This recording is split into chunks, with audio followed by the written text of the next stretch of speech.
October 27, 1968, deep within the ancient, unforgiving embrace of Kentucky's Daniel Boone National Forest, a relentless, chilling rain lashed against skeletal trees, transforming the forgotten logging trail to Boone Creek into a treacherous, muddy trough. The air hung thick and cold, heavy with the damp scent of decaying leaves and wet earth. No sirens wailed, no emergency lights pulsed through the impenetrable darkness that swallowed this isolated hollow hole. Only the mournful howl of the wind competed with a low, guttural cry that ripped from a dilapidated, unpainted cabin, barely visible through the swirling fog. It was a sound not of birth, but of a primal, desperate struggle, echoing from a place where time seemed to have stopped, a place the modern world had utterly forgotten. Inside the cabin, the single, flickering oil lamp cast dancing shadows that stretched and contorted across the rough-hewn log walls, illuminating a scene of profound, wordless struggle. A woman, her face etched with agony and exhaustion, pushed and strained, her frantic murmurs barely audible above the storm's fury and her own pained gasps. This wasn't the sterile, hopeful environment of a hospital delivery room. It was a raw, visceral ordeal, steeped in the grim reality of a life lived on the deepest fringes of society. The air was thick with the smell of sweat, fear, and something else. A faint, unsettling odor of neglect and desperation, hinting at a truth far more chilling than the harsh circumstances of the birth itself. A truth about the family hidden within. Then, a tiny, ragged cry, quickly stifled, replaced the woman's guttural sounds. But it was not the robust, healthy wail of a newborn. It was fragile, almost broken, a sound that carried with it an unspoken burden. As the lamplight flickered, it briefly illuminated a glimpse of the infant, a fleeting image that hinted at something profoundly wrong, a deviation from the natural order. This was not merely a difficult birth in isolation. This was the continuation of a cycle, a legacy of desperation and genetic misfortune passed down through generations. What horrifying secrets, what unspeakable realities could force a family to live in such a shadowed hollow, so far removed from humanity's watchful eye? The year 1968 in eastern Kentucky was a time of slow change, but some corners remained untouched, steeped in old ways and older secrets. In the small, close-knit community of Red Lick, whispers had long circulated about the Boone Creek kin, a family living so deep in the national forest that they were practically ghosts. Folks spoke of strange ailments, of children with odd turns, but mostly they just kept to themselves, respecting the unspoken rule of mountain privacy. It was during a routine public health visit to an elderly woman named Martha Gable, whose homestead bordered the vast woods, that Dr. Samuel Miller first heard it with a clarity that cut through the usual gossip.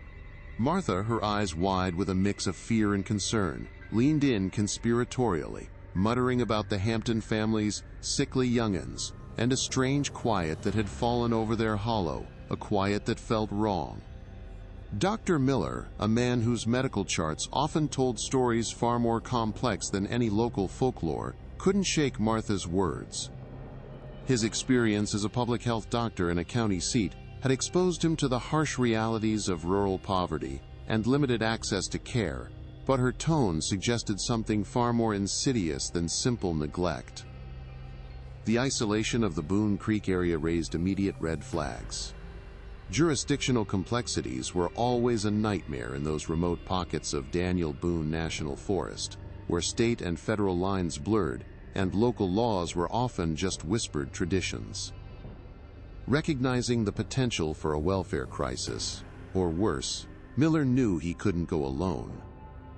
He promptly sought out Sheriff Brody Hayes, a seasoned lawman whose weathered face had seen more than its share of Appalachian hardship, to discuss a joint visit to the Hampton property, framing it as a community welfare check that required both medical and legal presence. The journey itself was a stark testament to the family's extreme isolation. October 27th brought a relentless, chilling rain that had turned the forgotten logging trail to Boone Creek into a treacherous, muddy trough. Dr. Miller's sturdy Ford pickup, usually reliable, struggled against the slick, uneven terrain, the the tires spinning uselessly in the thick mud. Sheriff Hayes, navigating with an old laminated map and an innate knowledge of the backcountry, grimly pointed out landmarks barely visible through the swirling fog and skeletal trees.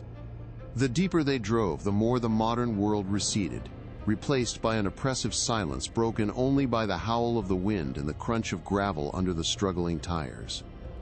It was a landscape that seemed to actively resist intrusion, a natural barrier that had effectively shielded the Hampton family from any outside scrutiny for generations, solidifying their self-contained world. Finally, through a break in the trees, a dilapidated, unpainted cabin emerged, barely visible against the darkening sky, smoke curling thinly from its stone chimney. The air immediately felt heavier, charged with an unsettling quiet.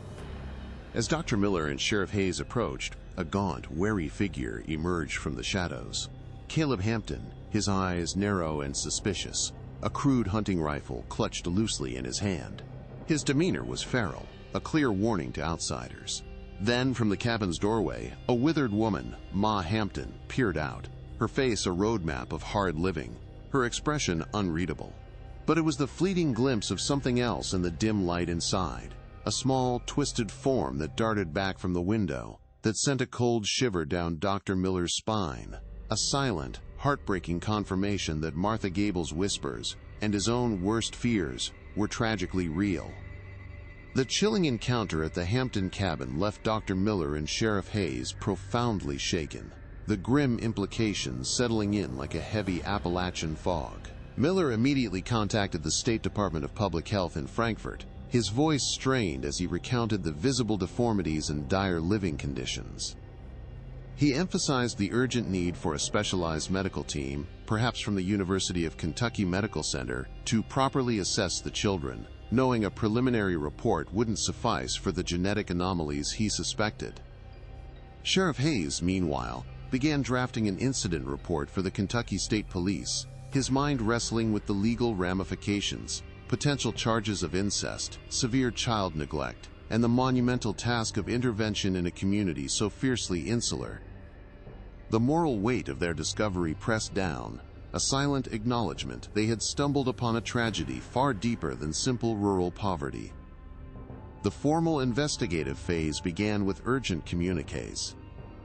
Dr. Miller meticulously documented his initial findings, sketching diagrams and writing detailed descriptions of the children's congenital defects, including suspected microcephaly and limb malformations, all pointing to severe consanguinity. These preliminary medical notes, coupled with Sheriff Hayes' incident report, formed the backbone of a formal referral to the Kentucky Department for Community-Based Services, DCBS. Child Protective Services initiated their own case, immediately recognizing extreme isolation as a critical factor preventing earlier intervention.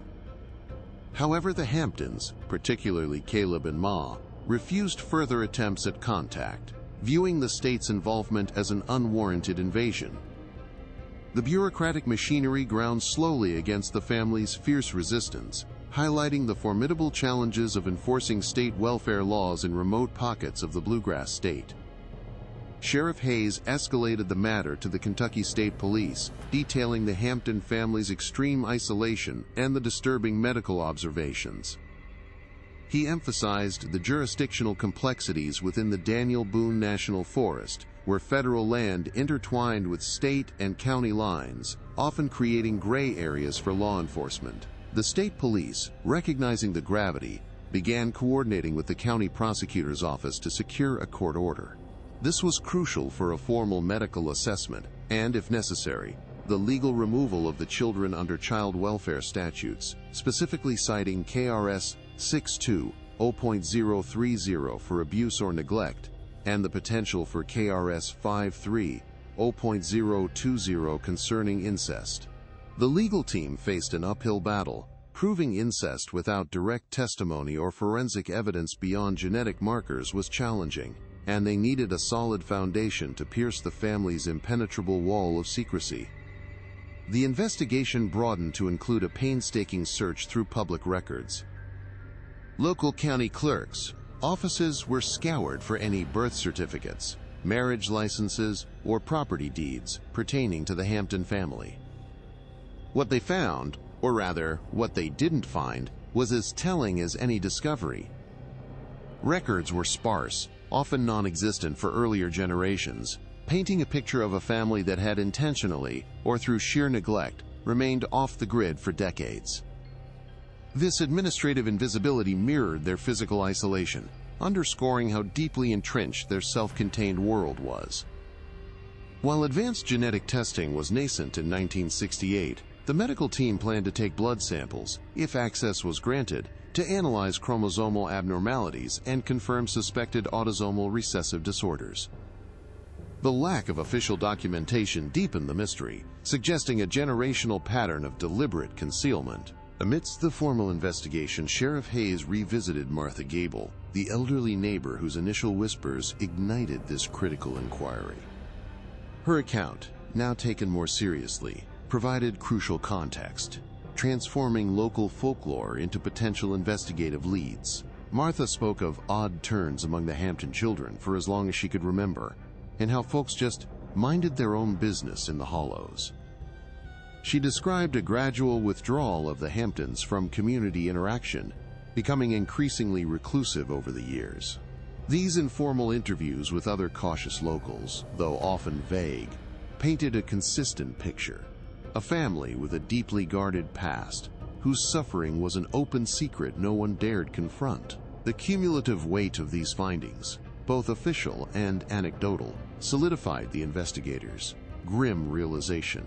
This wasn't an isolated incident, but a profound, intergenerational tragedy unfolding in the shadowed hollows. The initial attempt to secure a court order for a comprehensive medical assessment and potential child removal hit an immediate wall. Dr. Miller's detailed observations, coupled with Sheriff Hayes' incident report outlining the squalor, and Caleb Hampton's defensive aggression, presented a compelling case. However, Judge Wallace, a seasoned local magistrate, expressed significant reservations. Without direct, verifiable testimony from a family member or undeniable proof of immediate danger, he was reluctant to issue an order that would forcibly remove children from their home, even one as disturbing as the Hampton cabin. The judge cited the deep-seated cultural respect for family autonomy in Appalachia and the legal precedent against unwarranted state intrusion. He requested more concrete evidence, including sworn affidavits from medical professionals who had actually examined the children, a seemingly impossible task given the Hamptons' complete refusal to cooperate. This initial legal setback was a bitter pill for Miller and Hayes, highlighting the formidable chasm between their professional duty and the entrenched legal traditions of the region. The family's fierce resistance, now legally emboldened, seemed to mock their efforts, solidifying their impenetrable wall. The bureaucratic machinery at the Kentucky Department for Community-Based Services, DCBS, proved equally challenging. Child Protective Services initiated a case, but without a court order granting access, their hands were tied. Social workers, already stretched thin across vast, underserved rural counties, were hesitant to approach the Hampton property without explicit legal backing, especially after Sheriff Hayes reported Caleb's armed presence. The internal memos circulated slowly, each layer of administration demanding more documentation, more justification for an intervention that, on paper, appeared to be based largely on second-hand accounts and Dr. Miller's suspicions. The sheer remoteness of Boone Creek, coupled with the Hamptons' documented history of avoiding any contact, made standard case management protocols unworkable. The urgency that burned in Dr. Miller and Sheriff Hayes was diluted by the state's methodical, cautious approach, designed to protect due process, but inadvertently allowing the children to remain in a potentially dangerous situation. The agencies were built for observable neglect, not for a generational saga hidden so deep within the wilderness. Following the failed attempts at intervention, the Hampton family retreated even further into the shadowed hollows, their cabin becoming an unassailable fortress. Caleb Hampton, now acutely aware of the outside world's prying eyes, actively blocked the logging trail with felled trees and crude hand-dug ditches, making vehicular access impossible. He was seen patrolling the perimeter, his rifle a constant, unmistakable warning. Ma Hampton, equally defiant, ensured the children were never visible from the sparse clearings, effectively making them vanish from any potential observation. Dr. Miller and Sheriff Hayes made several more attempts to approach on foot, only to be met with silent, watchful hostility from a distance, or the chilling sound of a rifle being cocked. The family's deliberate and effective disappearance intensified the investigators' desperation. The children, already suffering, were now completely out of reach, their silent plight growing more dire with each passing day as the state's legal and administrative processes continued to falter against the Hamptons' fierce, almost primal will to remain hidden. Dr. Miller, haunted by the fleeting images of the children, found himself poring over medical texts, his desk cluttered with anatomical diagrams and genetic charts.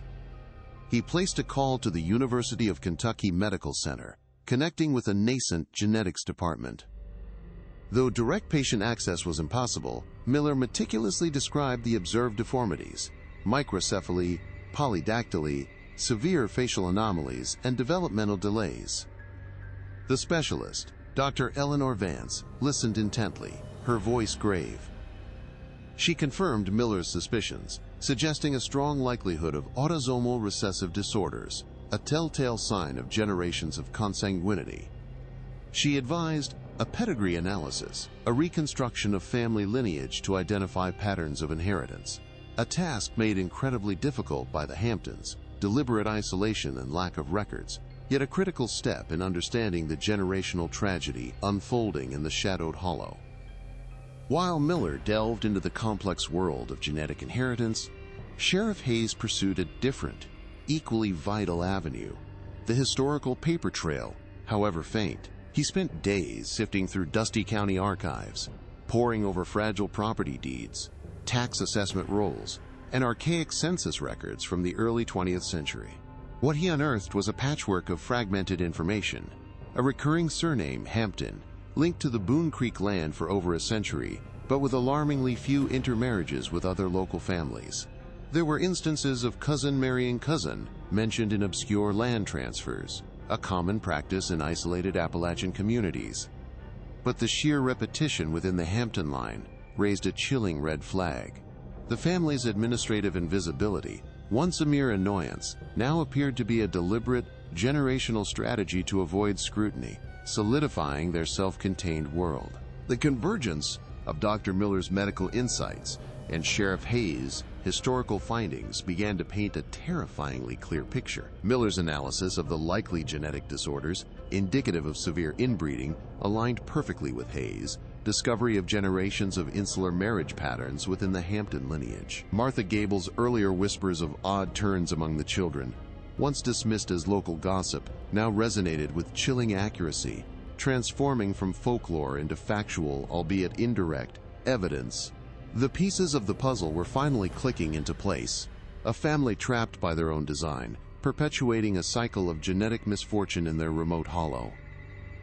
The lack of outside influence, combined with a fierce adherence to their internal bloodline, had created a human tragedy of epic proportions, hidden in plain sight for decades.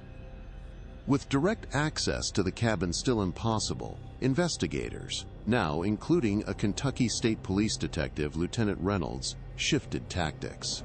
Traditional forensic technology of 1968 was limited, but Reynolds proposed a systematic approach to gathering indirect evidence. They began covert surveillance of the perimeter, hoping to observe the children from a distance or spot any discarded items that could provide samples: a child's toy, an old piece of clothing. While the dense forest and Caleb's vigilant patrols made this exceedingly difficult, they did manage to collect soil samples from the blocked trail, hoping to match unique geological markers to the cabin's immediate vicinity. The goal was to build an undeniable, irrefutable case for the court, even without direct medical examination, proving the conditions within were not just neglectful, but actively harmful: a genetic prison. The mounting evidence, though circumstantial, weighed heavily on Dr. Miller and Sheriff Hayes. They had a clearer understanding of the generational tragedy, yet the physical barrier remained an insurmountable wall, mocking their every effort. The ethical dilemma intensified, knowing the children were suffering, potentially dying, yet unable to legally intervene without more concrete evidence. The frustration was palpable, a gnawing sense of helplessness against a family determined to preserve their self-imposed isolation at any cost. This wasn't merely a case of neglect, it was a profound, systemic breakdown of human connection, a horrifying consequence of extreme isolation. They knew a new, more forceful legal strategy was imperative, pushing for an intervention that would undoubtedly shatter the Hamptons world, but might, finally, offer a chance at salvation for the children. Sheriff Hayes, frustrated by the lack of direct evidence, returned to the dusty, neglected corners of the county archives, his persistence fueled by the children's haunting images. He wasn't just looking for property deeds now, he was meticulously sifting through fragile marriage licenses, some dating back to the turn of the century. After days of painstaking work, his fingers brushed against a faded, handwritten document from 1928, a marriage certificate between two individuals, both bearing the surname Hampton. The specific details, cross-referenced with property records, confirmed what had only been whispered, a first-cousin marriage between Ma Hampton's parents. This wasn't merely a general Appalachian custom, it was a direct, documented ancestral link, establishing a chilling pattern of consanguinity deeply ingrained within the family's immediate lineage, far predating the current generation. It was a tangible piece of proof that the genetic cycle had not just begun, but was firmly entrenched. This discovery was nothing short of a seismic shift in the stalled investigation. Hayes immediately contacted Dr. Miller, his voice taut with a mix of grim satisfaction and renewed urgency. Miller instantly grasped the profound significance of the faded certificate. It didn't directly implicate Caleb and Ellie, but it provided irrefutable historical evidence of severe, generational inbreeding within the Hampton bloodline, directly supporting Miller's medical hypotheses regarding autosomal recessive disorders. The document transformed their suspicions from mere medical observation and local folklore into a documented, multi-generational reality. This paper trail, however ancient, was a concrete piece of evidence that could finally be presented to Judge Wallace, illustrating a deep-seated, systemic pattern that demanded immediate, decisive intervention, moving beyond vague concerns to hard, historical fact. Armed with this newfound historical proof, the investigative and legal team, now including Lieutenant Reynolds, revisited their stalled strategy. The 1928 marriage certificate offered a powerful, undeniable narrative. This wasn't an isolated incident of neglect, but a tragic, inherited condition passed down through generations of deliberate or ignorant inbreeding, making the current children's severe deformities not just likely, but almost inevitable. It fundamentally strengthened the argument for immediate intervention under Kentucky's child welfare statutes, as the very genetic environment, the inherited risk, constituted an undeniable and profound danger to the children's well-being. The once impenetrable wall of secrecy around the Hampton cabin now had a significant crack, revealing the tragic, generational foundation upon which their self-contained world was built, demanding a new course of action. The 1928 marriage certificate, along with Dr. Miller's meticulous medical hypotheses and Sheriff Hayes' incident reports, was formally presented to Judge Wallace. The magistrate, previously hesitant to infringe upon the deep-seated privacy of Appalachian families, now saw an undeniable, generational pattern of extreme consanguinity, a systemic danger that transcended local custom. He finally granted a comprehensive court order for immediate medical assessment and temporary removal of the Hampton children, citing extreme neglect and the potential for severe, irreversible harm. This unprecedented legal move, though carefully worded to respect community sensitivities, inevitably leaked to the local press. A small article in the Jackson County Sentinel ran, vaguely referencing, quote, unusual circumstances and child welfare concerns in a remote hollow, hinting at a much deeper, unsettling truth. The first significant crack in the Hamptons' impenetrable wall of silence had been made public, stirring whispers far beyond Red Lick. What started as a local news item quickly escalated into a national media frenzy. Wire services picked up the story, sensationalizing the Hampton family of Boone Creek as a modern-day mystery. a tragic relic of a forgotten America. Headlines screamed about mountain secrets and hidden horrors, painting a stark, often exaggerated picture of the isolated family. Journalists, eager for a scoop, descended upon Red Lick, overwhelming the small, close-knit community. They sought out Martha Gable and other cautious locals, twisting their hesitant whispers into lurid tales for eager audiences. This media onslaught created a volatile public opinion, splitting between outrage demanding immediate state intervention and a staunch defense of Appalachian self-sufficiency, criticizing what some saw as an unwarranted invasion of privacy. The quiet tragedy of Boone Creek was now a national spectacle. The national spotlight brought with it a wave of public demonstrations, transforming the remote logging trail into a volatile stage. Activist groups, both for and against state intervention, converged near the entrance to Boone Creek. Child welfare advocates, carrying placards demanding justice for the Hampton children, clashed verbally with local residents and civil liberties groups who decried government overreach and mountain persecution. The logging trail, once impassable due to nature and Caleb's deliberate blockades, was now a tense demarcation line, patrolled by Kentucky State Police to prevent direct confrontations. The air crackled with tension, transforming the quiet hollow into a battleground of ideologies.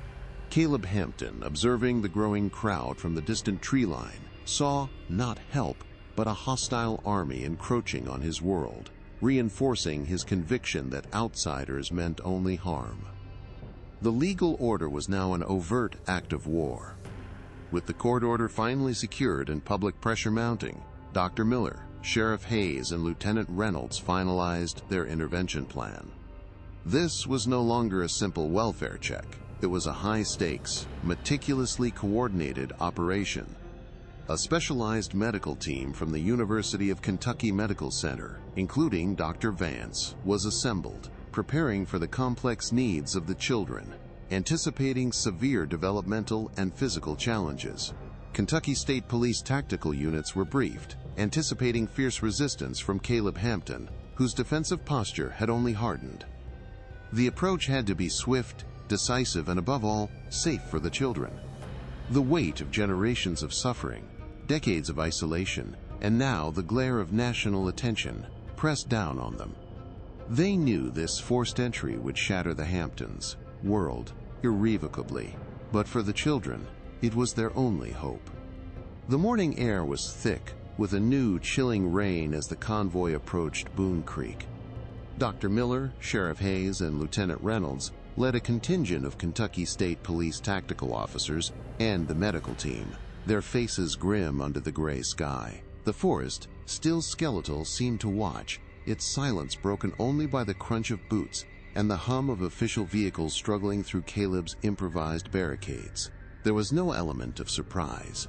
Caleb Hampton stood at the edge of his clearing, his crude hunting rifle held steady, a silhouette of defiance against the backdrop of his dilapidated home. His eyes, narrowed and wild, met theirs, a wordless challenge in the damp, cold air.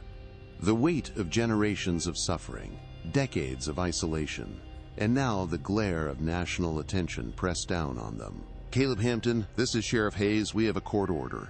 The words, amplified by a bullhorn, cut through the rain, but Caleb remained unmoved, his rifle a stark declaration. As the tactical unit advanced, a volley of shouts erupted. Caleb fired a warning shot into the mud, a primal roar tearing from his throat, quickly followed by the desperate wails of Ma Hampton from the cabin doorway.